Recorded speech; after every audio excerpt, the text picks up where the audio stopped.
America शायद ये भूल गया था कि वो एक पूर्व सुपर पावर से लड़ाई लड़ रहा है। वो आज सुपर पावर बना है, लेकिन कभी दुनिया पर राज करने वाला एक ऐसा सुपर पावर जिसके सामने यूनान से लेकर मिस्र तक सब झुकते थे, जिनकी सेना इतनी बड़ी थी कि दुश्मन लड़ने से पहले ही डर जाते थे और जिसका नाम सुनते ही इतिहास का पन्ना गूंज उठता था, पर्शियन एम्पायर।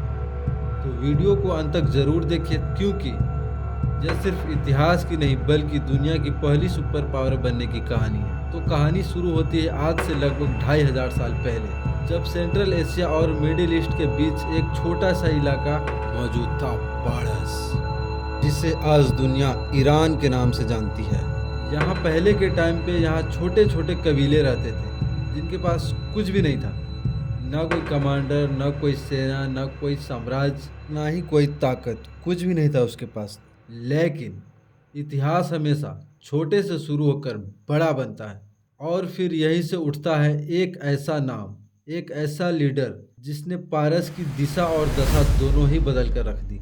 उस टाइम पे पारस के आसपास के इलाकों में कई ताकतवर राज्य मौजूद थे, मीडियाई, बेबीलोन और लीडिया जैसे साम्राज्य। पारस उसके सामने कुछ भी नहीं था, बहुत ही छोटा सा, लगभग ना के बराबर। लेकिन एक यंग लीडर सत्ता यानी पावर में आया।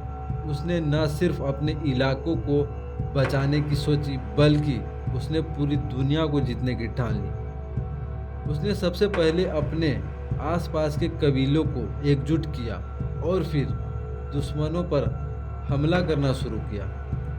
एक एक करके उसने बड़े बड़े राज्य को जीतने लगे, और फिर देखते ही देखते एक छोटा सा पारस एक विशाल साम्राज्य में बदलने लगा। कुछ ही सालों में उनकी सेनाओं ने पश्चिम में एशिया के माइनर इलाकों तक और पूर्व में यानी मिडिल ईस्ट के एशिया तक और साउथ यानी दक्षिण में मिस्र तक अपना झंडा गाड़ दिया।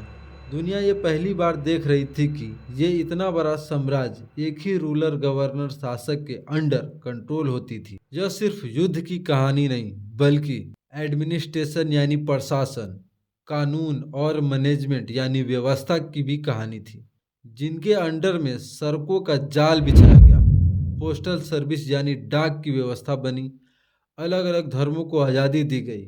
यानी यह सिर्फ तलवार की ताकत नहीं बल्कि रूलर के शासन से बनी सुपर पावर थी। इस साम्राज्य यानी इस सुपर पावर की शुरुआत की थी साइरस द ग्रेट ने लगभग 550 बीसी में। ये शासन लगभग 220 साल तक चली, यानी 550 बीसी से लेकर 330 बीसी तक। और उस टाइम पे पर्शियन एम्पायर का ये सारा इलाका पारस से यानी आज के ईरान से कंट्रोल होता था, और पर्शियन एम्पायर का ये सारा इलाका लगभग 55 लाख वर्ग किलोमीटर में फैला हुआ था।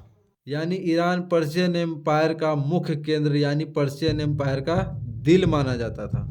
उस सुपर पावर के इलाकों को अमेरिका मामूली समझ रहा था, जिसने खुद कई सालों तक सुपर पावर बनी रही और कई इलाकों तक उसने शासन और राज्य किया। आज अमेरिका को मुंह की खानी पड़ी। पर्शियन एम्पायर का साम्राज्य यही ईरान से शुरू हुई थी, और आज ईरान ने वो सारी बात अपनी मनवा ली अमेरिका से जो ईरान चाहता था। ईरान ने 10 शर्तें रखी यूएस के आगे, जिसे ट्रंप ने मान ली। पहला, कि आगे कभी फ्यूचर में ईरान पर हमला न किया जाए, इसकी लिखित गारंटी दी जाए अमेरिका द्वारा। दूसरा, ईरान पर सारी हमलों को रोका जाए।